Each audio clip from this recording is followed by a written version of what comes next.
Eso.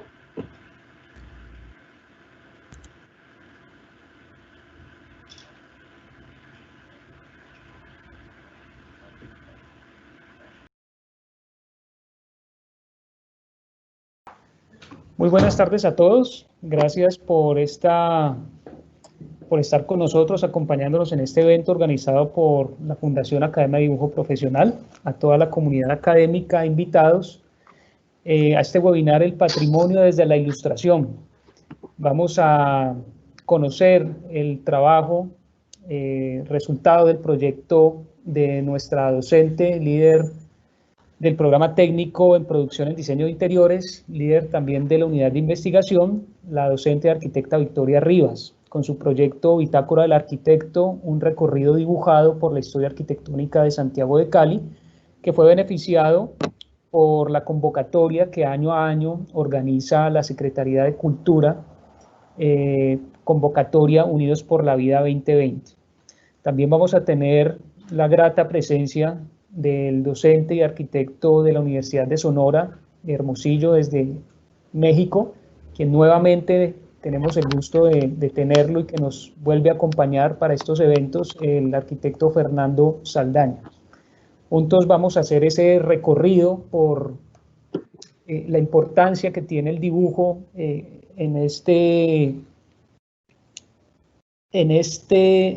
idea de hacer arquitectura a partir del dibujo, conocer el patrimonio. Nos compartirán ese ejercicio que desde su experiencia pues se convierte en una actividad esencial dentro de la arquitectura, pero también ese recorrido que como habitantes de la urbe podemos generar a través del dibujo. Entonces le damos la bienvenida nuevamente al arquitecto Fernando Saldaña y muchas gracias por esta presencia nuevamente en nuestra institución. Muchísimas gracias. Bueno, muy buenas tardes. Primero que nada, agradecer la invitación que me hacen de compartir, mi estimada Vicky y la Fundación. Vamos a mostrarles un poco la importancia que para nosotros tiene el dibujo y este ejercicio de la bitácora, de la arquitectura que vemos cuando visitamos lugares y que es importante que no se pierda este elemento del dibujo. Así es que voy a empezar por compartirles la pantalla. Ahora mismo, aquí estoy. Bueno, Johanny Palasma, dice que el manos del arquitecto del lápiz constituye un puente entre la mente que imagina y la imagen que aparece en la hoja de papel. Aquí hay dos imágenes para dar una introducción. Ambas son una de la Ciudad de México y otra de aquí de la Ciudad de Hermosillo. Y la bitácora de viaje, ¿qué es este elemento que utilizamos, no? Un lápiz y un papel son todo lo que necesitas para hacer crónicas visuales de tus viajes, retratar motivos cotidianos, estructurar el espacio o incluso capturar cosas tan volátiles y aparentes, imposibles de retener como la luz o el caos. Aunque a primera vista pudiera resultar una escena muy fotográfica, ¿sí? Puede ser no ser relevante desde el punto de vista arquitectónico. Entonces, cuando no existía la cámara fotográfica, había que dibujar. Y tristemente ya es un acto que no hacemos, que no practicamos con nuestros alumnos y se está perdiendo. Pero aquí hay algo muy importante porque se juega visualmente a aprender a hacer composición, medidas, escantillón, texturas, muchos detalles que ahora verán en un ejemplo que voy a poner. Cuando yo dibujé el boceto y después ya lo pasé limpio, me pareció muy interesante cómo había más facilidad en mí para recordar algunas cosas que no suceden con una fotografía, ¿no? Finalmente una fotografía se toma y se olvida, pero dibujar, mantener ese ejercicio permite, ¿sí? Como dice Heidegger, cualquier movimiento de la mano en cada una de sus obras se conduce a sí mismo a través del elemento de pensar. Hace que estos en medio de este elemento, toda obra de la mano descansa en el pensar. Miren, estos ejercicios que estoy poniendo ahora son unos dibujos del arquitecto Ángel Luis Tenderos, que definitivamente son casi fotos. Y él trabaja con tinta, con estilógrafo, ¿sí? Y vean la calidad. Esta de claustro de Zacatecas es un grabado en piedra, es una litografía, perdón. Entonces, este tipo trabaja mucho con eso. Entonces, hay mucha gente que habla de hacer este recorrido con los alumnos, ¿sí? Para que ellos aprendan a ver, aprendan a leer la arquitectura, aprendan a leer estilos. Eso es bien interesante porque esto, como es algo que juega entre la sensibilidad del espectador como de los elementos que se observan, al dibujarlos se quedan muy grabados. Entonces, en mi registro, sí tengo algunos referentes, como son algunos arquitectos como Vicente Mendiola, Mayolo Rodríguez, José María Velasco es un pintor mexicano, que como ustedes ven aquí, estamos hablando del 1892, hacía ejercicios de dibujos, van a ver más adelante esto ya en óleo, muy interesante. Esa es una acuarela que él dibujó del árbol de la noche triste, que si ustedes saben en México es el árbol donde lloró Cortés porque fue derrotado por los aztecas. Coatlicue es un símbolo de piedra que se encontró, un elemento escultural enorme, tiene 7 metros de altura. Y él está dibujado, pero vean lo interesante de esto, que son casi fotos de lo que él está logrando. Este es el paisaje de México, de la Ciudad de México, que él registró en 1877, fíjense, entonces me estoy equivocando, él nació en el 62. A los 15 años este señor hacía cosas como esta, ¿sí? Vean, el Valle de México, fíjense, voy a regresarme a la anterior. Esto que está aquí, que se ve como pequeña mancha, este es el Valle del Lago de Texcoco, y esta es la Ciudad de México, ¿sí? Y aquí se ven el Popo y el Iztaccíhuatl, y es una foto, ¿sí? Afortunadamente el señor hizo estos registros. Ahora, si yo me salgo de la Ciudad de México y me voy hacia el estado de Puebla, tenemos esta panorámica y se llama Río Frío. Y esta, otra vez, fíjense, vuelve a aparecer el lago de Texcoco, la Ciudad de México, el primer cuadro en aquel 1877. Hay una pequeña parte del lago, y esto se llama Tacubaya. Hoy, por supuesto, esto está completamente inundado hasta las faldas, casi ya llega todo lo que ha crecido la ciudad. Es el volcán del Ixtle, que está al final del sur de la Ciudad de México. Ok, hablemos del arquitecto Vicente Mendiola. Vean su registro en unas acuarelas bellísimas, que él trabajaba en el lugar. O sea, él sí iba a trabajar en el lugar con sus acuarelas y sus lápices, y creaba esta belleza de registro, ¿sí? Esto que es una belleza de trabajo ornamental, una filigrana hecha con acuarela, de unas puertas del siglo XVIII. Esta es la Catedral Metropolitana, esto que vemos aquí es el Zócalo, la Catedral de Toluca, él es nacido en el Estado de México, Toluca. Esta es una propuesta que él hizo del monumento para la conmemoración de la Batalla de Puebla. Ustedes han oído hablar de la Diana, cazadora de la Ciudad de México. Él diseñó la base, y este es el Palacio Municipal de Guadalajara, Jalisco, que es proyecto de él.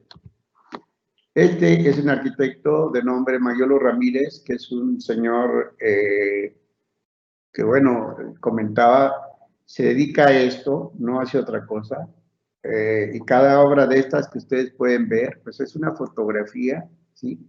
Este es un grabado, que es el hemiciclo a Juárez, en la catedral, en la Alameda de Frente Bellas Artes.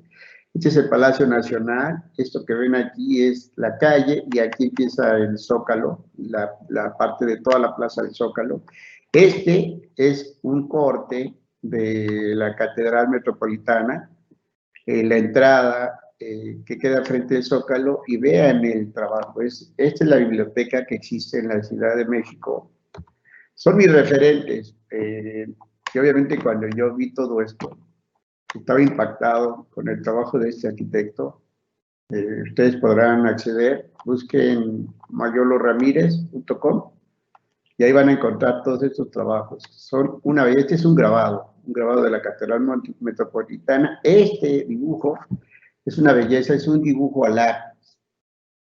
Impresionante, ¿verdad? No podía parecer, pero así es. Este es un dibujo que hizo el señor Francis de Cachín en la Plaza Botero en Medellín. Este es un lugar de Estados Unidos, me olvidé el nombre ahorita, igual que este. Esta es la Plaza Alpujarra. Entre estos dos tuve el gusto de trabajar con él. Ahora verán mis dibujos. Este es Manizales, la Catedral de Manizales. Y este es un lugar en Costa Rica. Aquí está mi trabajo, ¿sí?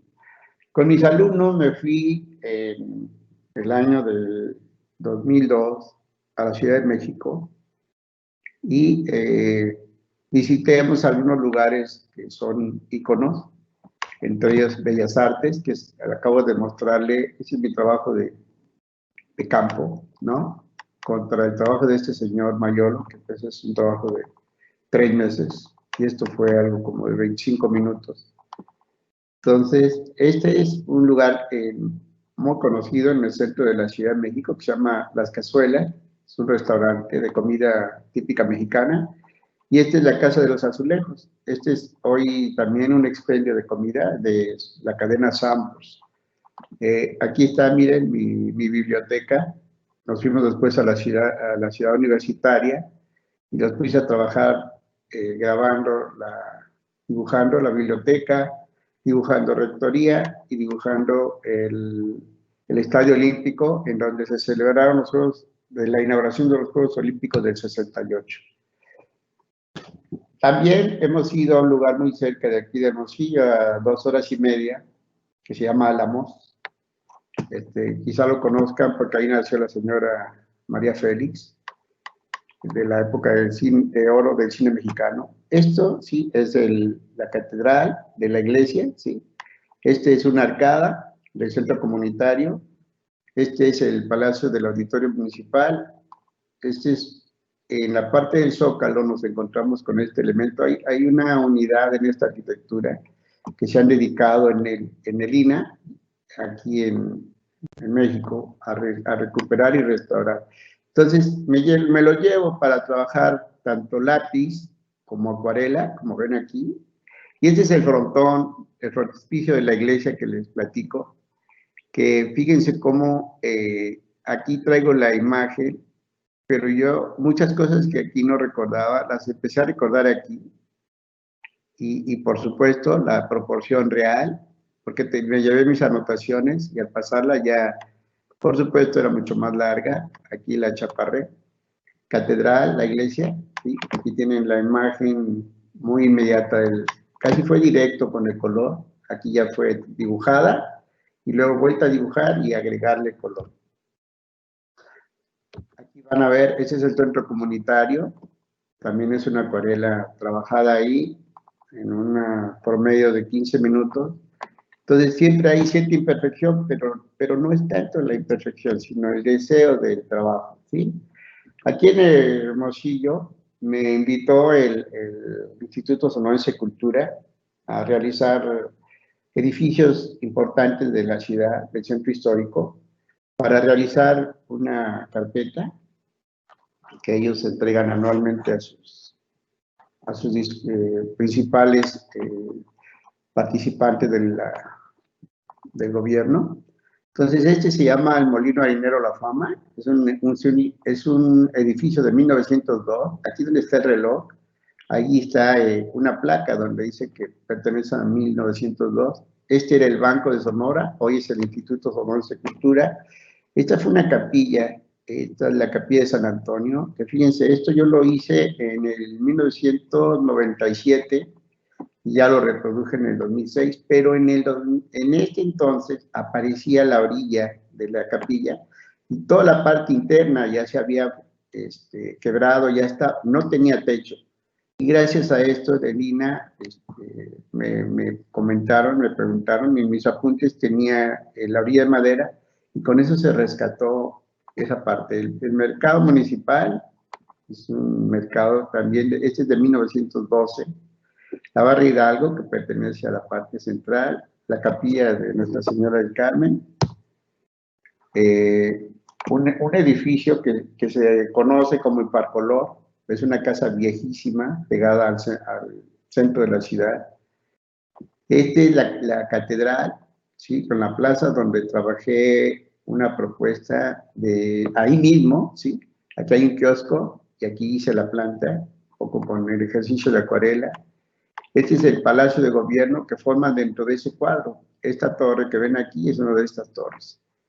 E hicimos un recorrido ya en blanco y negro, marcadores y lápiz, del Banco de México y de las oficinas de correos y de telégrafos. Están muy inmediatos estos. Esta es una fachada que realicé para el INA, de una antigua penitenciaría en Guaymas, a hora y media de aquí de Hermosillo, está este lugar. Entonces tuve que hacer un registro y presentarlo, y más tarde dibujarlo para mostrárselo a ellos. Esta es la antigua penitenciaría, que ya les mostraba al principio, y esta es una escultura que se había propuesto enfrente de un edificio de fachada de 1943, donde pretendían modificarla, pero la importancia de esto era tener en cuenta que iba a haber una escultura en ese lugar. Cuando tuve que hacer mi maestría en la ciudad de Guadalajara, investigué y hice esta perspectiva de la iglesia de Aranzazú, y ahí me enteré, porque enfrente de ahí había un convento y abrieron esta avenida que se llama 16 de septiembre, y más tarde tiraron este edificio, tiraron esta parte de la iglesia también, del convento, y tiraron todo esto. Entonces lo único que queda es este edificio, que es el edificio que ven aquí ahora, y todo lo demás se perdió con la modernidad, porque a partir de aquí iba a empezar a pasar el tren para llegar a la ciudad de Guadalajara. Aquí mismo, dentro de la universidad, recorro algunos espacios con mis alumnos y trabajamos con pequeños bocetos muy, muy rápidos, de 5 o 10 minutos. Entonces, donde se trata de capturar la esencia, no se trata tanto de hacer la fotografía. Y estas son unas pequeñas litografías que me pidió la universidad para conmemorar 67 años. Y ahí está, miren esto, igual hacemos recorrido, tomamos pequeños bocetos inmediatos de primera intención, y ya luego, bueno, pues me pidieron para un anuario de la misma universidad que diseñara algo, y diseñé esta propuesta de este edificio alargado, pero a mí me quedó como registro para más tarde hacer un acrílico con él, hacer una litografía y trabajar esto con acrílicos para el 67 aniversario de la universidad, que fue se regalaron pósters de parte de la universidad para conmemorar, y estaban con esta imagen, que por supuesto está basada en todos estos bocetos que estuve tomando no puse todos porque son muchísimos, pero hay mucha información en la que me basé para esto. Bueno, a espaldas, viendo de frente el Museo y Biblioteca, está Rectoría, igual, miren, en mis recorridos hacemos unos pequeños bocetos en el interior. Entrando aquí, uno se encuentra con una doble fachada, como lo ven aquí en café, y, pues aquí está el arco. O sea, yo tengo el arco, luego tengo esto, y aquí están las escaleras. Entonces hicimos esto como un juego de proporción, que tanto observamos, una acuarela también ahí de trabajo. Y este es un pequeño grabado que me pidieron también para portada de informe anual. Y esta es una acuarela, ¿sí? Una acuarela que trabajé con mis alumnos, trabajamos 3 días con ella, visitando el lugar y tratando de hacer una copia fiel. Hay un lugar aquí, a 3 horas, que se llama Cocóspera, donde nos invitaron a recuperar la iglesia, ¿sí? Y hicimos unos folletos. Esta fue la propuesta de la fachada. Se está perdiendo, como esto es adobe, se está cayendo. Aquí desgraciadamente no se ve, pero se colocó una estructura que yo limpié para sostener la fachada, pero literalmente está desapareciendo. Mi hermana República de Colombia, mi segunda casa, las veces que me ha tocado asistir, bueno, pues me han hecho el favor de invitarme. En este caso, fuimos a Guatape, a ver el Peñasco. Allá arriba, estando arriba, hice esta panorámica. Ese es el Jardín Botánico. Esta es la Universidad Nacional de sede Medellín, donde me invitaron. Ahí, mientras hacíamos un espacio, hice ese dibujo. Y me había pedido el maestro Francis de Cachín que lo acompañara. Y miren, él lo vio un poco más al centro y yo lo vi un poco más hacia la derecha. Bueno, aquí tengo el gusto de compartirles, para que no digan que nomás estoy hablando gratis. Aquí está la que realizó el maestro de Cachín, como ven aquí, y la que realicé con él, esta. Y bueno, ya de regreso en el avión, mientras esperábamos, se retrasó casi 2 horas, pues me puse a dibujar ahí adentro del avión. Hay que seguir dibujando, nos guste o no. Hay que aprender a tener el espacio y el tiempo para mantener ese ejercicio, ¿sí? Entonces, fíjense, el arquitecto es un artista en la creación de espacios, pero además nosotros la calidad del dibujo y la posibilidad de plasmar las ideas, ¿sí?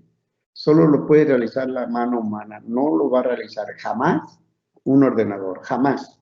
Me podrán decir lo que quieran, que ahora que el iPad y que no sé qué tantas cosas, sí, pero uno necesita tener ese sentimiento y esa sensación de trabajar a mano.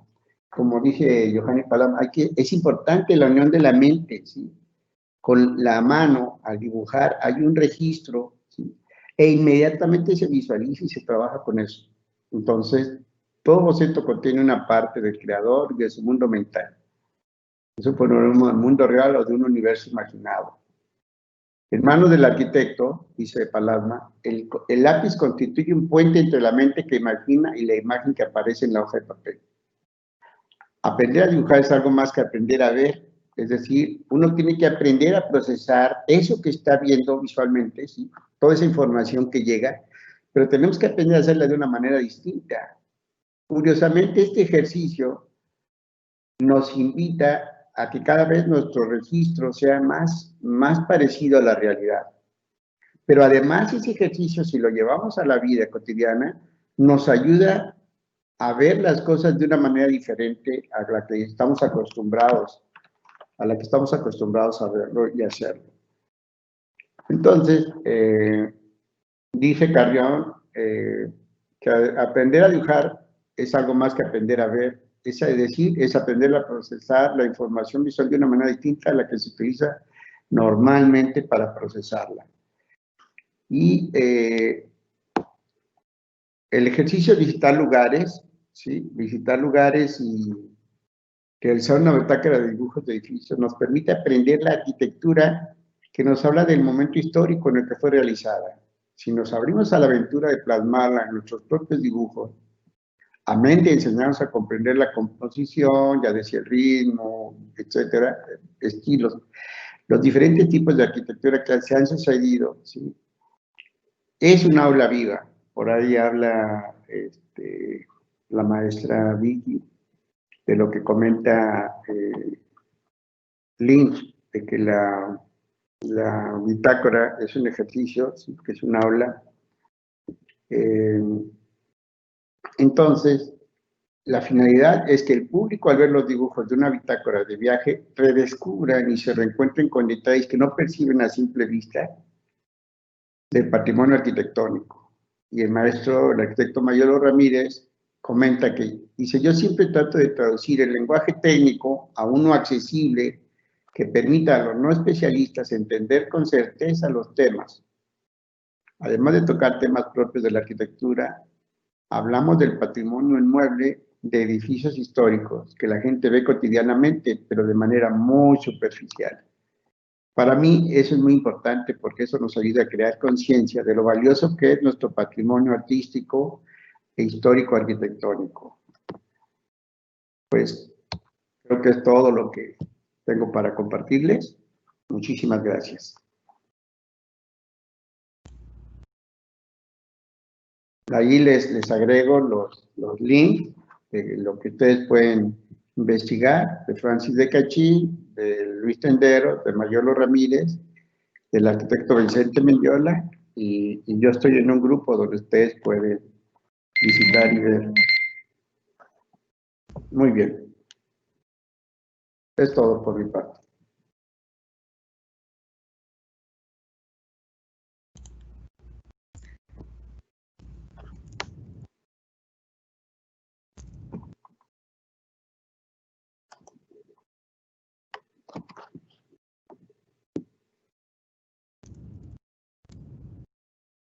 Muy buenas tardes a todos. Muchas gracias, arquitecto Fernando, por ese aporte. Estamos dando por aquí espera a que nuestro productor nos habilite la cámara para que detrás de la voz también tengan un rostro. No solo imagen. Muchas gracias, Fernando, por ese valioso aporte. Al arquitecto Fernando, yo tuve el privilegio de conocerlo el año pasado, que lo tuvimos aquí como invitado en un evento nuestro y descubrimos una afinidad por el dibujo muy especial, y pienso que eso es importante rescatarlo.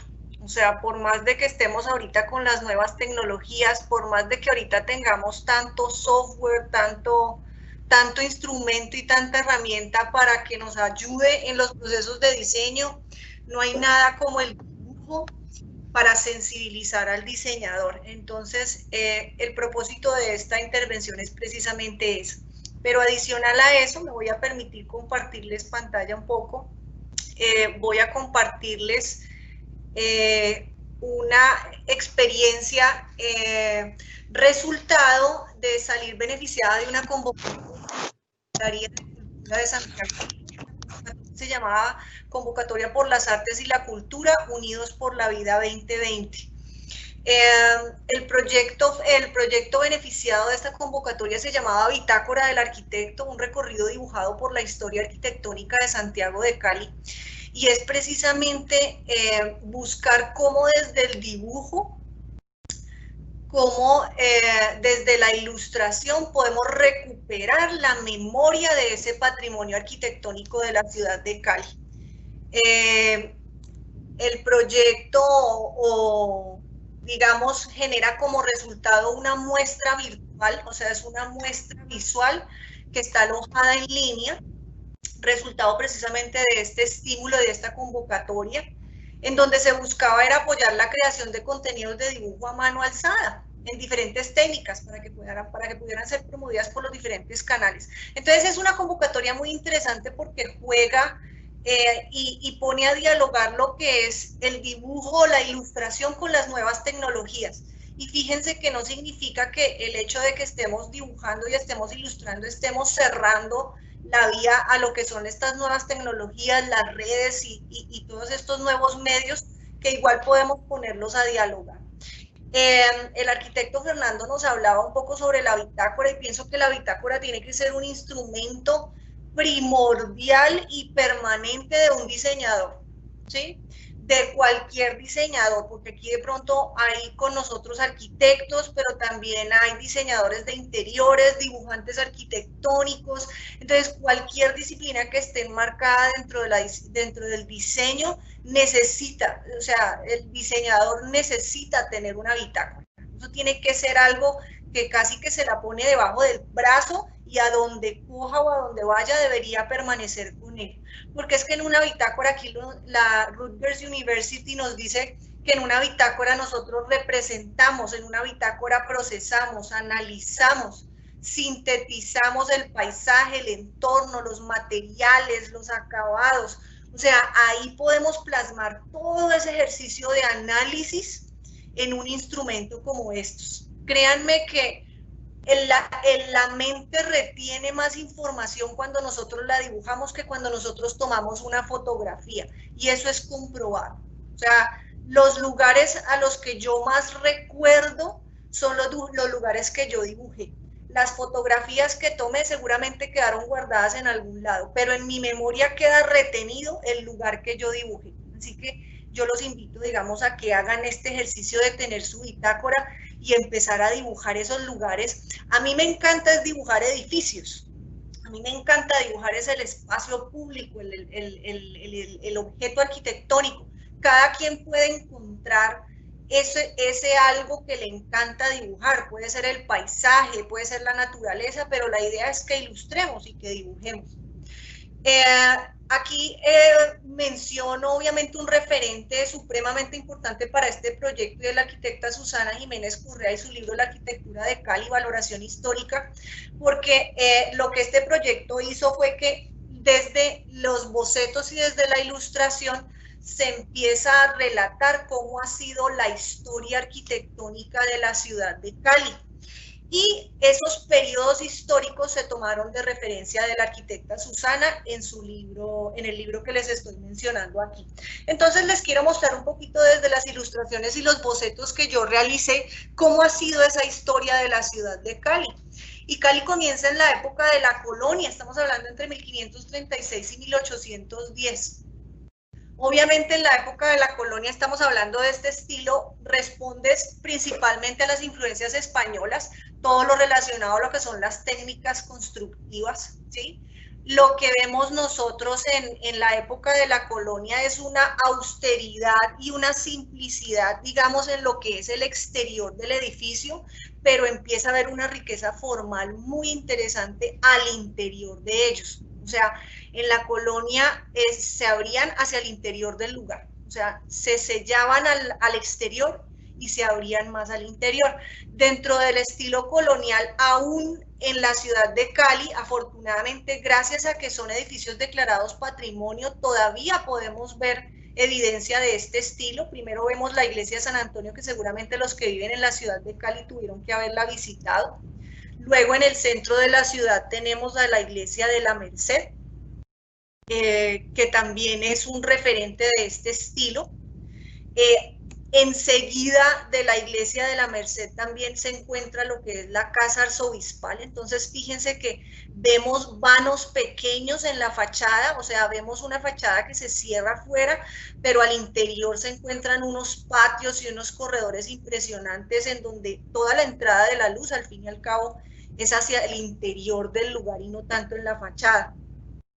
Por último, dentro de este estilo tenemos también como referente a la iglesia de San Francisco, el complejo religioso de San Francisco, en donde está la iglesia, está la Torre Mudéjar. Vemos que en el estilo colonial coge mucha influencia de este tipo de arquitectura, de esta arquitectura mudéjar y estas influencias de ese estilo. Entonces, de este estilo de la época de la colonia, el segundo momento histórico que tiene la ciudad de Cali es el periodo republicano, ya estamos en 1810. Aquí ya empezamos a ver una fuerte influencia de lo que es el estilo neoclásico, ya empezamos a ver los órdenes, principalmente en la ciudad de Cali vemos más es el orden jónico y el orden corintio en lo que son las columnas. Vemos que la simetría de los edificios coge fuerza. ¿Por qué razón la simetría? Porque es que lo que buscaban estos edificios eran elegancia. O sea, ellos querían ya salir de ese estilo de la colonia y empezar a mostrar esa elegancia. Pero obviamente era una arquitectura costosa, entonces nosotros vemos todavía en la época o en el estilo republicano las viviendas seguían siendo de un estilo colonial, pero los edificios religiosos e institucionales eran los que empezaban a mostrar este estilo. Aquí estamos viendo nuestra catedral de la ciudad, esta es la catedral de San Pedro. Digamos que los mejores referentes que encontramos del periodo republicano los encontramos lo que es alrededor de la plaza de Caicedo. Tenemos ahí, casi que diagonal a la Catedral de San Pedro, se encuentra el palacio, el antiguo Palacio Nacional, un edificio bellísimo que muestra ese reflejo de ese estilo republicano. Enseguida del Palacio Nacional encontramos el edificio Otero, que también muestra una riqueza formal, el ornamento, la elegancia que muestra el edificio. Es lo que nos hace identificar ese estilo, ¿sí? Luego, un poquito alejado, digamos, de la Plaza de Caicedo y de ese espacio céntrico, encontramos lo que es el Teatro Municipal de la ciudad de Cali. Esta es la fachada del Teatro Municipal. Si ustedes están viendo, la gran mayoría de los edificios cuentan con fachadas simétricas. La simetría es muy característica. Y estos elementos, las columnas con estos estilos jónicos, corintios, y vemos toda esa ornamentación presente. Después del estilo republicano, se empieza a dar paso a lo que es la modernidad, pero hay un momento en que lo llamamos la transición a la modernidad. ¿Por qué razón? Porque es que hay como un anhelo de volver a la colonia, pero también empezar a cambiar esa exagerada ornamentación que estaba brindando el estilo republicano. Entonces, aquí, por ejemplo, estamos viendo el Castillo Carvajal. El Castillo Carvajal fue un encargo para una familia muy adinerada. Obviamente, ahorita esto es una casa que aloja, es un edificio institucional, pero inicialmente era una vivienda para una familia. Pero ahí vemos cómo quiere retornar de nuevo como a ese estilo colonial. Encontramos también en el centro de la ciudad lo que era antiguamente el edificio de Coltabaco. Y si se dan cuenta, en la transición a la modernidad también empiezan a haber algunos elementos que empiezan a asomarse de esta arquitectura mudéjar, ¿sí? Y empieza a asomarse un poco. Y empieza también a haber una gran influencia de lo que es el estilo Art Deco. O sea, empezamos a ver ya cómo los edificios empiezan a tomar influencia de este estilo. Esta es una fachada de una manzana que queda al frente de la Plaza de Caicedo. Vemos unos edificios con una riqueza formal impresionante, pero es claramente evidencia de lo que es Art Deco. Y empezamos también a ver ya altura, digamos, en los edificios, diferente a lo que sucedía en la colonia y en el estilo republicano. Por último, aquí les quiero mostrar, esto es una fachada bellísima, yo pienso que uno a veces no lo percata. Esta es la entrada del Hospital Universitario del Valle. Yo sé que la gente dirá, no, pues es que es uno meterse pues a un hospital, a veces no atrae pues o no llama la atención que uno se acerque a este tipo de edificios, pero si uno empieza a detallarlos, la fachada es preciosa. O sea, es una fachada con un estilo Art Deco evidente, el manejo de la geometría, las ventanas, eso genera, digamos, una riqueza formal impresionante que podemos ver en ese reflejo de este momento histórico que empieza a verse en la ciudad de Cali. Luego ya, después de este momento, ya empieza a hacerse evidente, pero si se dan cuenta, en la ciudad de Cali empieza a hacerse evidente un poquito tarde el estilo moderno, porque estamos hablando de 1945, pero digamos en Europa y en otros lugares este estilo empieza a verse mucho antes.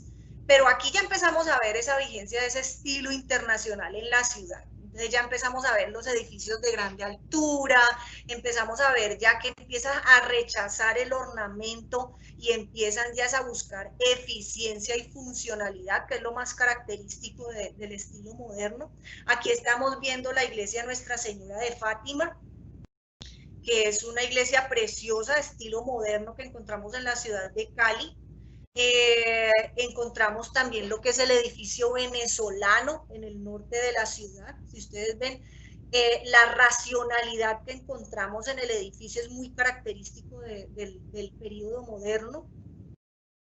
De igual forma, en el centro muy cercano al edificio de la Gobernación, encontramos este edificio bellísimo, donde muestra ese juego de elementos horizontales, ¿sí? Esos planos. O sea, aquí ya no hablamos de ventanas, sino que hablamos de llenos y vacíos. Este es el edificio WIC, que queda en el centro de la ciudad. Y aquí muestro un ejemplo adicional, que es el edificio de la Lotería del Valle, que queda cerca de la carrera cuarta con calle séptima o sexta, en donde vemos ese juego formal, ¿no? Muy característico del estilo moderno. Esos llenos y esos vacíos, la repetición, esa racionalidad, digamos, en las propuestas de los edificios. Entonces aquí estamos viendo algunos ejemplos. Yo quiero mencionar obviamente los Juegos Panamericanos de 1971, porque es que eso es un periodo importante en la ciudad porque se vuelve un hito arquitectónico para la ciudad, porque gracias a los Juegos Panamericanos se crean una serie de escenarios deportivos y de espacios públicos que ahora son llamados patrimonio, como lo que es el Parque de las Banderas. También la Unidad Panamericana encontramos unos escenarios que, si uno se percata, formalmente cuentan con unas fachadas supremamente interesantes. Esta es la fachada principal de las piscinas panamericanas o las piscinas Hernando Botero Virne. Vemos la repetición, la modulación, la simetría, cómo se jerarquiza el acceso, o sea, vemos todos esos elementos que los vuelven objetos arquitectónicos supremamente bellos. Y por último, aquí igual quiero mostrar el Coliseo del Pueblo, que queda en la Unidad Deportiva Alberto Galindo. Y como esto es una obra de ingeniería impresionante, pero formalmente también es un edificio supremamente atractivo, y todo esto se logra gracias a los Juegos Panamericanos. O sea que es un momento muy importante en la ciudad de Cali que debe ser recordado, porque pasan cosas importantes a nivel arquitectónico. ¿Qué sucede ya? Aquí, digamos, ya hacia los 80s y los 90s empieza a haber un cuestionamiento de la arquitectura moderna. O sea, ya quieren empezar a romper con esa funcionalidad, quieren empezar a generar propuestas de edificios más que respondan al contexto de la ciudad. Aquí estamos viendo el Centro Cultural de Cali, que queda también en el centro de la ciudad, del arquitecto Rogelio Salmona. Vemos los talleres del Museo de la Tertulia, una propuesta en los años 90 del arquitecto Benjamín Barney, en donde vemos también, digamos, cómo se empieza a responder al contexto, que es lo más importante, digamos, de esta arquitectura. Y en esta época también empezamos a ver mucho lo que es la arquitectura de las universidades. Aquí estamos viendo un boceto de la capilla de la Universidad Javeriana. Igual estoy pasando un poco rápido por una serie de bocetos, pero luego los voy a invitar a que vean la muestra en donde ya aparecen la totalidad de los bocetos que se hicieron. Estamos hablando casi de 44, 45 bocetos, aquí solamente podía mostrar algunos. Ya digamos el siglo XXI empieza a marcar un cambio formal en la arquitectura, ¿sí? Ya empezamos a ver innovación tecnológica, empezamos a ver cambios en los procesos constructivos, ya empezamos a ver más la estructura metálica y menos el concreto reforzado, ya empezamos a ver edificios que empiezan a relacionarse más con el entorno y el clima, empieza ya a haber una arquitectura bioclimática, ya a buscar un entorno saludable. Pero igual se generan propuestas formales, juego de formas y juegos de volúmenes, digamos, muy interesantes. Aquí encontramos este edificio, este es el edificio Alcaná, que queda en el centro de la ciudad de Cali también. Este es un edificio que queda en el sur de la ciudad. Inicialmente era de una sede de Innovatec, una empresa, ahorita es ya parte de un centro comercial que se llama Pance 122, pero es una riqueza formal muy especial, ¿sí? Y ya empezamos a ver los colores puros, las formas puras, el juego con las persianas, las ventanas, la estructura metálica. Ya digamos, esa es ya como la presencia de la arquitectura de esta época. Y por último, igual aquí estoy mostrando, este es el nuevo edificio de Unicentro, el Oasis, es un edificio bioclimático, pero entonces vemos como la presencia de la naturaleza, la arquitectura muy liviana. Eso, digamos, es como lo que empieza a notarse mucho en esta arquitectura ya del 2000 para acá, ¿sí? Y vuelvo y menciono, los Juegos Mundiales a mi parecer también se vuelven un hito arquitectónico y un momento en donde también empiezan a haber propuestas arquitectónicas muy interesantes. El Estadio Pascual Guerrero sufre una remodelación y se moderniza, ¿sí?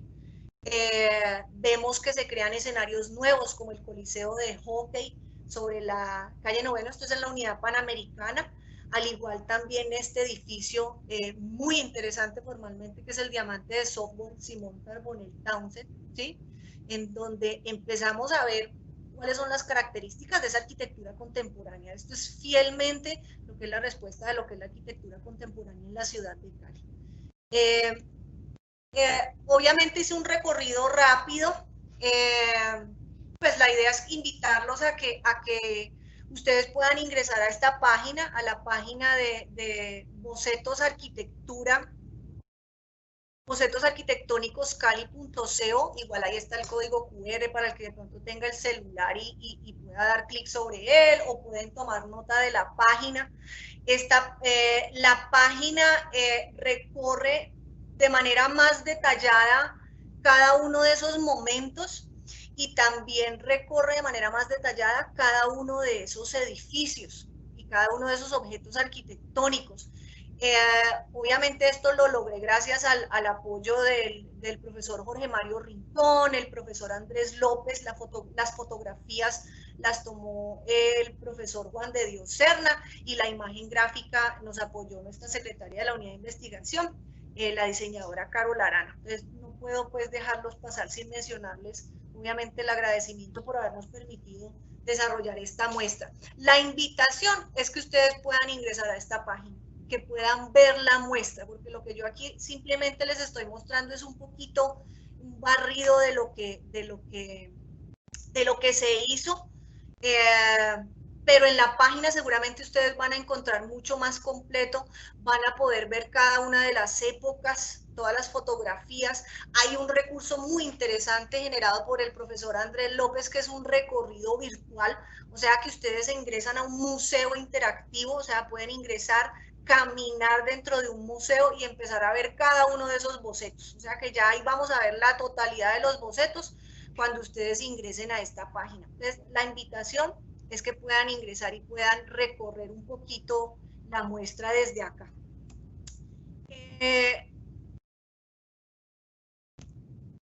Obviamente, pues quiero agradecer, quiero mostrar las referencias, como les decía, de dónde se tomó la información de toda esta investigación que acompañó el proceso de bocetación.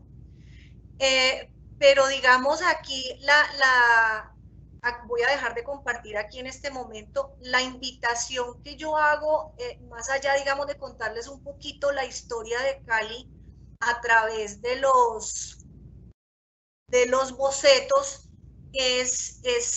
es invitarlos a que la ilustración y la bocetación son un instrumento muy valioso para múltiples propósitos. Miren, en este caso estoy mostrando cómo la ilustración se vuelve un instrumento para rescatar el patrimonio de la ciudad.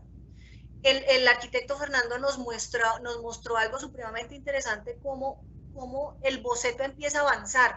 O sea, cómo inicialmente uno va al sitio y hace un boceto rápido, 10 minutos, pero luego empieza uno a mejorarlo, a meterle más detalle, y cómo se vuelve un proceso que va mejorando, ¿sí? O sea que es cuestión de hacer uso de esta herramienta, que es la ilustración y la bocetación, para que obviamente le saquen provecho de algo supremamente valioso, ¿sí?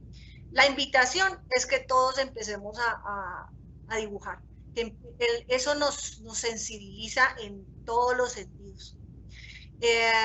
Bueno, no quiero darles las gracias por darme este espacio para poderles compartir. En este momento pues le voy a dar la palabra al profesor John. No sé si de pronto hayan algunas preguntas o algunas inquietudes, que podamos generar una corta reflexión para terminar. Yes.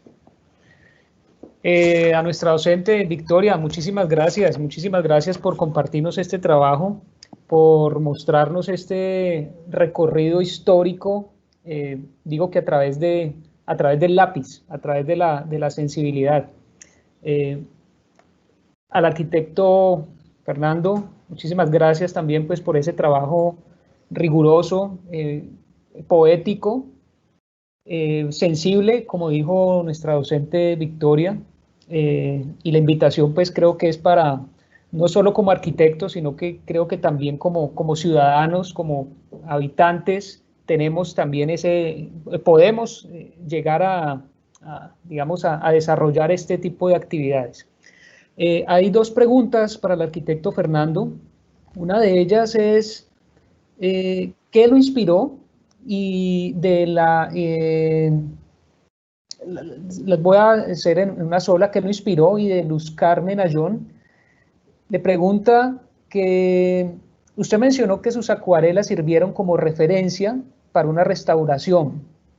La pregunta de ella es, ¿considera usted que estas ilustraciones de estos edificios patrimoniales se pueden considerar en algún momento como documentos históricos o como referentes históricos? Creo que tienes apagado el micrófono. Ahí está. Justamente esta mañana comentaba con una compañera a través de un curso que efectivamente ese recurso histórico en lo que se convirtió esa acuarela sirvió más tarde, pero igual tengo otros edificios como el que vieron ahorita, que se llama la Barra Hidalgo. Ese edificio desapareció de la noche a la mañana. Dejó de existir el edificio. Pasé por ahí a las 7 de la noche y a las 5 de la mañana no había nada. Se había desaparecido el edificio.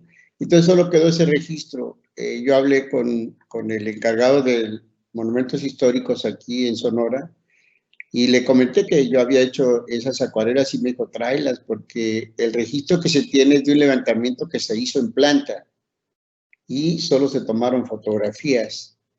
Entonces existe ese y un teatro, del cual también hice el Teatro Noriega, hice el dibujo que tristemente para mí se los doné felizmente para el INAH, se los doné al INAH, yo me quedé sin un registro, y donde pasó lo mismo. Yo tengo esa perspectiva que realicé a mano, a lápiz, desapareció el edificio y solo queda ese registro, porque ni siquiera hay fotos de eso. Pero sí, yo diría que sí se convirtieron en un referente histórico y en un... Vaya, ese fue un encargo que me hizo el Instituto Sonorense de Cultura aquí, y pues ellos tienen ese archivo de esas ilustraciones que hice en acuarela, y ahí están. Ellos tienen convenio con el INAH para hacer con ellas lo que ellos puedan y necesiten, ¿no? Pero sí, yo creo que sí se convierte en un monumento, en un registro histórico. Muchas gracias, arquitecto. Digamos que cuando usted comentaba acerca de esa relación de mente, lápiz, mano, justamente me acordaba de Justo Isasi, el arquitecto de la ESAP, donde decía que el hacer rayas, refiriéndose al boceto, no de forma pues peyorativa, el hacer rayas era, digamos, un mecanismo inteligente que permitía a la mente y al cerebro actuar de manera muchísimo más rápida, y que en ningún motivo, en ningún escenario, ese ejercicio iba a ser comparable con lo que puede hacer la máquina. En este caso, los teléfonos celulares.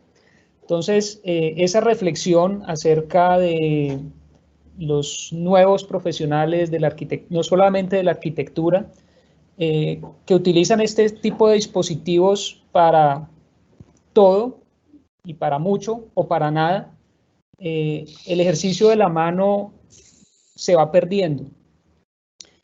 Pero digamos que encontramos de manera satisfactoria muchos estudiantes que empiezan a generar pues este tipo de dibujos, este tipo de bocetos. ¿Ustedes qué recomendarían? Obviamente este es un ejercicio mental, uno no puede tener un manual para decir cómo bocetar, pero para esa persona que le interesa el tener este registro, ¿qué le podrían decir ustedes? Fíjate que me gusta la reflexión y la voy a compartir. Yo preguntaría a cualquier estudiante de arquitectura que si conocieran a alguien que está estudiando odontología, que no tiene práctica dental, se asistirían con él cuando fuera un profesionista. Yo no, porque no tiene la práctica, ¿sí? Entonces no sé qué me va a hacer en los dientes, ¿no? Entonces un arquitecto que no dibuja, que no usa sus facultades, sus habilidades innatas, no sé qué está pasando con su imaginación. Entonces es necesario, yo recomendaría, hártense, cánsense de dibujar, porque va a haber un momento en el que mente, mano, junto con el lápiz van a empezar a plasmarse esa creatividad. Es un juego necesario. No lo digo yo, hay mucha gente, investigadores del MIT, de Harvard, donde han descubierto que el hecho de escribir letra manuscrita empieza a conectar con el lado derecho del cerebro y se vuelve uno más creativo. Claro, en nuestros juegos infantiles no había tanta tecnología, nada, cosas. Teníamos que construir un barco, construir un avión, jugar en las líneas de la tierra para jugar caminitos de carreteras, puentes, etc. Y ahora no, ahora todo es nada más visual, pero sin que intervenga el cuerpo, ¿no? No hay un ejercicio de creatividad, de juego. Por eso yo recomendaría mis clases, como lo he comentado mucho, se llaman echar a perder. ¿Por qué echar a perder? Porque uno se relaja, o sea, si yo sé que estoy haciendo un dibujo y un boceto, ¿sí?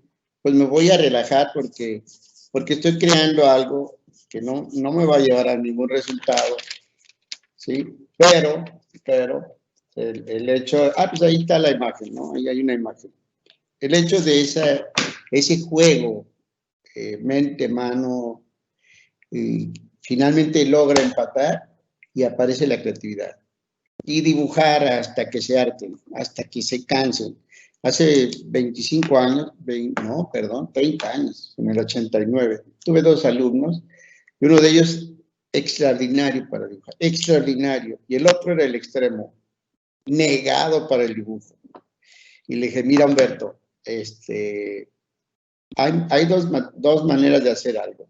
Te derrotas, te haces a un lado y dejas que sigan las cosas, o te pones a trabajar. Entonces, trabajar es trabajar, dibujar hasta que te canses. Y no miento, al término de 9 meses de dibujar y dibujar, me enseñó, de verdad, en un espacio de 1,20 por 1,50 por 70 centímetros de cuadernos que todos los días dibujó. En ese cabo de tiempo, superó a la otra persona. Su ejercicio de todos los días empezó a hacer unas cosas increíbles. Entonces, el ejercicio de trabajar, de observar y de rayar, va creando, el mecanismo se adapta, nuestro cuerpo, para empezar a entender profundidades, alturas, medidas, hasta que llega un momento, como decía la maestra Vicky ahorita, donde él empieza ya por forma natural, el cuerpo empieza a dibujar lo que está viendo, ya casi no tiene que entrar el juicio y el criterio para hacerlo, ya es mucho más fluido. Yo recomendaría trabajar, no hay de otra. Perdón, de hecho hay un libro de Michael Caldwell acerca de las 10,000 horas de trabajo, donde dice que para dominar un oficio, la arquitectura es un oficio, uno necesita trabajar 10,000 horas para dominar ese oficio. Entonces, lo que yo haga va a ser siempre para acumular mis 10,000 horas. Entonces, trabajar. Es como en el piano, ¿no? Toca el piano cuando tengas tiempo. Después de comer, toca el piano. Después de cantar, toca el piano. Y si al final del día te queda tiempo, toca el piano. O sea, practica. No hay de otra.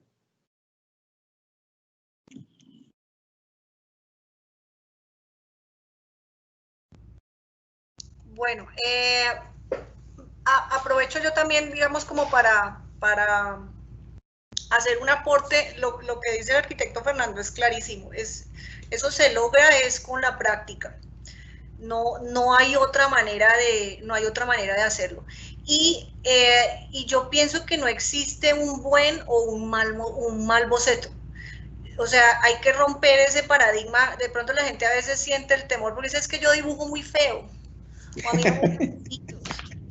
Y a veces eso se les vuelve una barrera, y el Fernando ahí lo dijo, échenlo a perder, o sea, hágalo, dibújelo.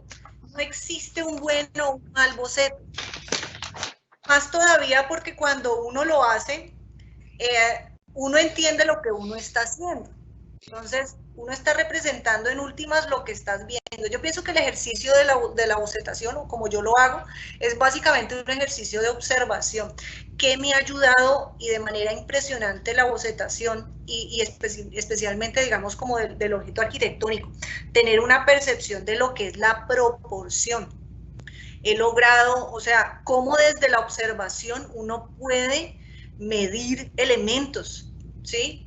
O sea, uno ya puede más o menos calcular con base a la proporción cuánto mide esto. Entonces, uno puede hablar es con base a eso. Dice, bueno, listo, este edificio tiene tantas veces el alto del ancho, la ventana o el vano es un porcentaje o es la tercera parte, la segunda parte, y pienso que eso se logra es con el boceto. Lograr ese principio matemático que pienso que es vital cuando uno está diseñando, porque cuando yo diseño yo tengo que trabajar con proporción. Si yo me pongo a diseñar con una paralela, con una escuadra, ¿cuánto me voy a demorar en que las ideas fluyan? Yo tengo que hacerlo a mano alzada.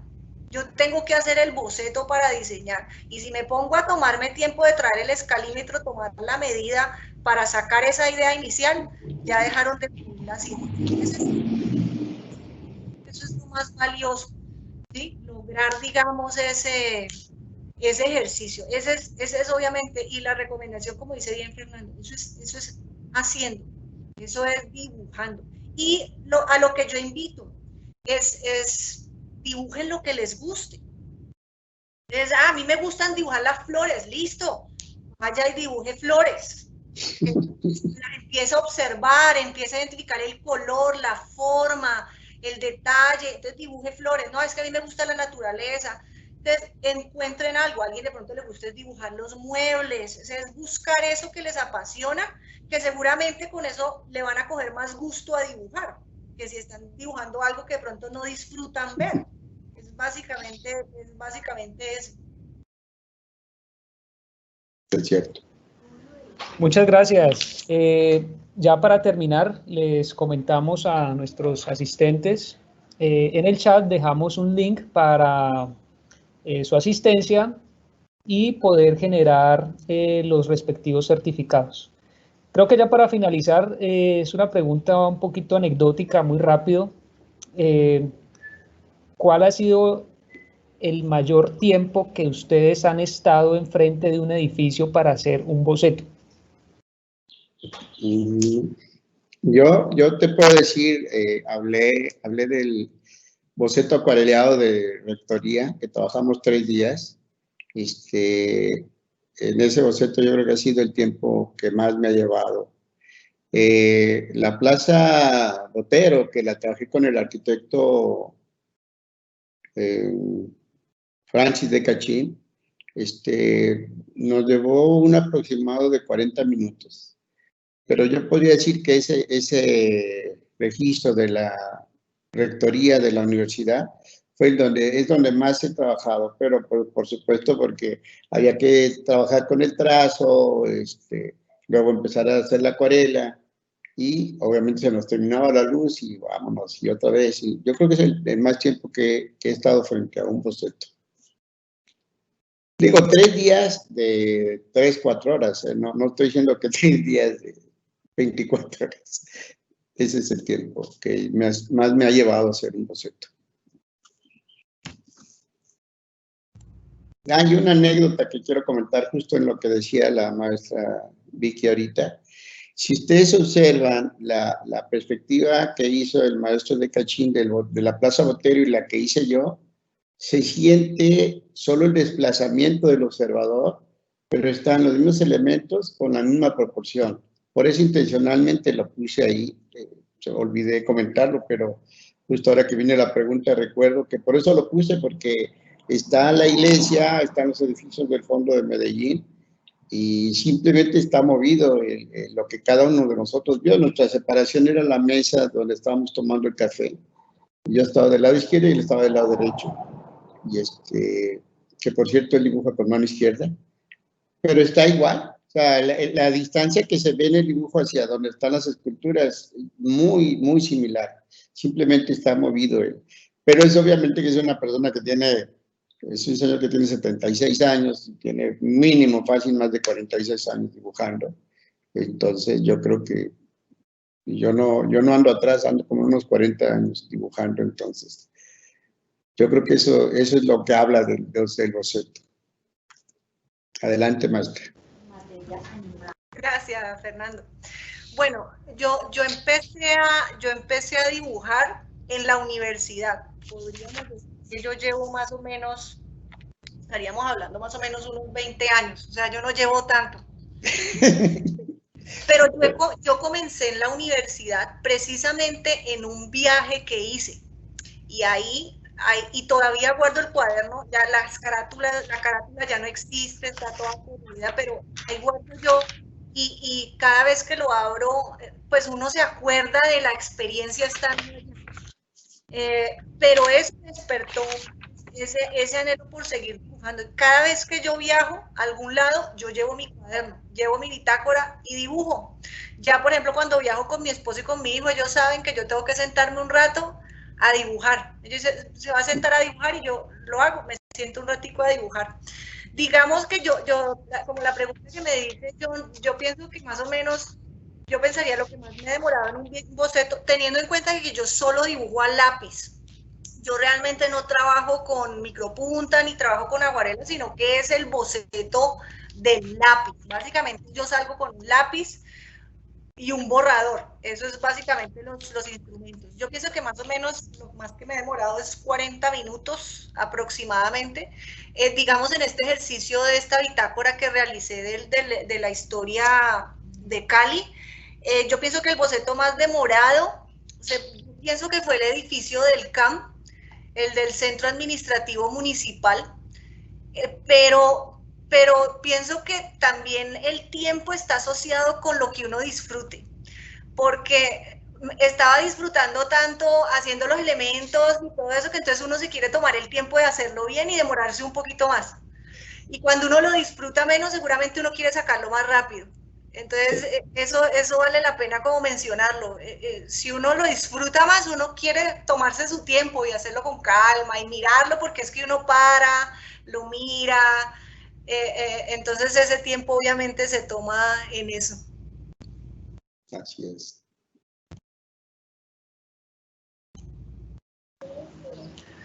Vale, muchas gracias. Yo creo que nos podemos quedar aquí compartiendo toda la tarde. Creo que lo hicimos hace algunas semanas previamente y fue muy interesante. Ojalá estos espacios los podamos repetir. Nuevamente a nuestra docente, muchísimas gracias por compartir este trabajo y pues realmente desde la institución muy orgullosos pues por esta convocatoria que es para la institución y creo que es para todos los caleños, este recorrido y esta memoria. No sé si tienen una última reflexión, si no damos cierre y nuevamente agradecemos a las personas que nos acompañaron, al arquitecto Fernando por nuevamente acompañarnos desde México, esta vez virtual. Esperamos pues que prontamente pueda ser presencial. Muchísimas gracias, profesora Vicky, profesor Fernando, y muchas gracias a los invitados. En el chat dejamos el link para la encuesta y nos veremos prontamente. Muchas gracias. Gracias a ustedes y gracias por la invitación. Muchas gracias. Muchas gracias. Muchas gracias. Profesor. Un abrazo y con mucho cariño para la hermana República de Colombia. Mi segunda casa. Muchas saludes. Muchas gracias. Yo creo, sí me gustaría comentar rapidito, hay una anécdota de un arquitecto portugués que se llama Fernando Souto de Mora, que dice que para poder hacer las cosas bien, primero hay que aceptar hacerlas feas. Entonces el ejercicio va modificando. Si hay algo feo, sí, hay algo feo, pero ¿quién juzga de feo? Mi cabeza, y mi cabeza no tiene el registro para decir es feo, es bonito, es un juicio nada más. Lo interesante, por ejemplo, yo muchas veces he dicho, si Le Corbusier hubiera sido mi alumno en dibujo, lo hubiera reprobado. Por eso esos dibujos tan espantosos. Ah, sí, pero yo no tengo la comprensión espacial que el señor tenía. Álvaro Siza, ¿no? Horriblemente hermosos sus dibujos. Bueno, pues entonces tener esa capacidad de proporción a través de un boceto, tanto como lo que él puede lograr, entonces hay que hacer bocetos feos, vale la pena, porque hay algo que se va alimentando en mí a través de eso, y es una sensibilidad que no va a darla a ninguna otra cosa, es mi reflexión.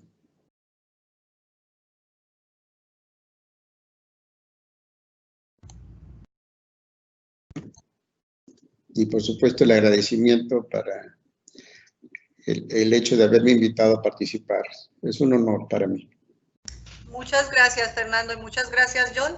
Muchas gracias a todos por acompañarnos. Les agradecemos mucho su participación y su asistencia.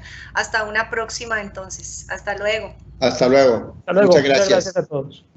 Que estén bien. Un abrazo. Cuídense.